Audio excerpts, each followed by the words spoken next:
Next question is in relation to revenue receipts. Okay, so have an idea. This is a question regarding concept on budget. We know that there are two types of receipts are there: revenue receipts and capital receipts. So you know that receipts are what the government receives.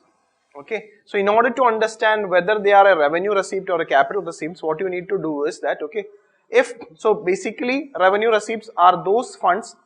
This key feature is, okay, just note down, revenue receipts will not create any liability for the government, as well as it will not reduce the asset of the government.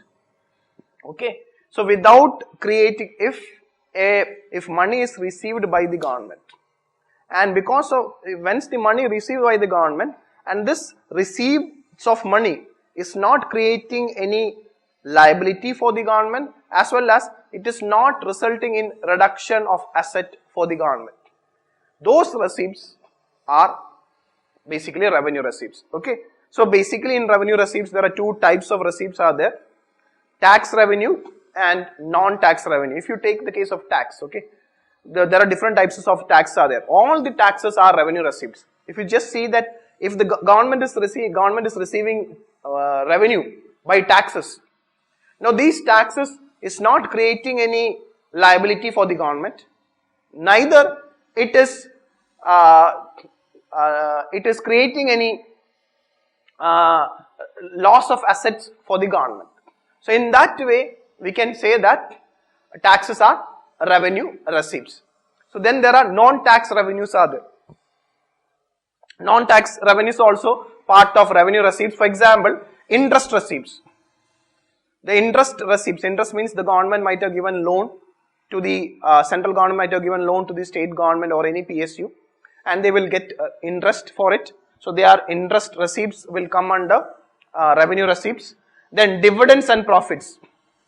So the dividends and profits given by the PSU to the central government, okay, we are discussing in relation to union budget, will comes under the non-tax revenue. So these are the two important non-tax revenue of the central government which comes under revenue receipts. They are interest receipts, dividends and profits. So be very clear, revenue receipts consist of tax and non-tax revenue. Okay, and how will you able to identify that whether something is a part of revenue receipts or capital receipts? You have to just see that whether it is creating any liability. So if any receipts is creating liability, it means that they are not revenue receipts, it is capital receipts. Similarly, if there is any reduction of asset due to receipts, they are also capital receipts. Okay, now we will see that. Okay, now see, receipts from disinvestment.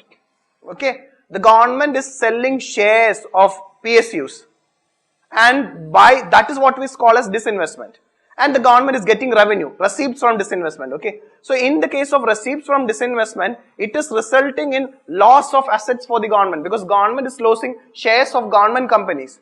So receipts from disinvestment is not revenue receipts, rather it is capital receipts, because it is resulting in reduction of assets for the central government. So one is not revenue receipts, so we can eliminate A and C, because receipts from disinvestment is capital receipts.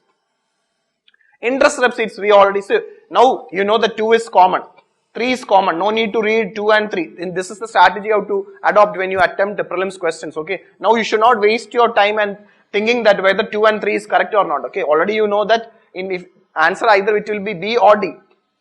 In B and D, 2 and 3 is common. Now we have to find out whether what about D? Recovery of loans from states. Recovery of loans from states is the central government is getting back principal amount. Okay, I told you loan will be having principal component and interest component.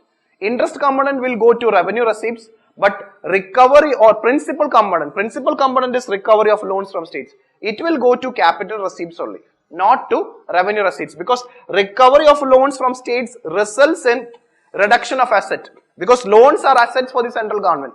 Loans are giving interest to the central government. Okay, so basically the principal component, if there is recovery of principal component from the states, it will go to the capital receipts, because it is resulting in reduction of asset for the central government. So fourth one is also a capital receipts.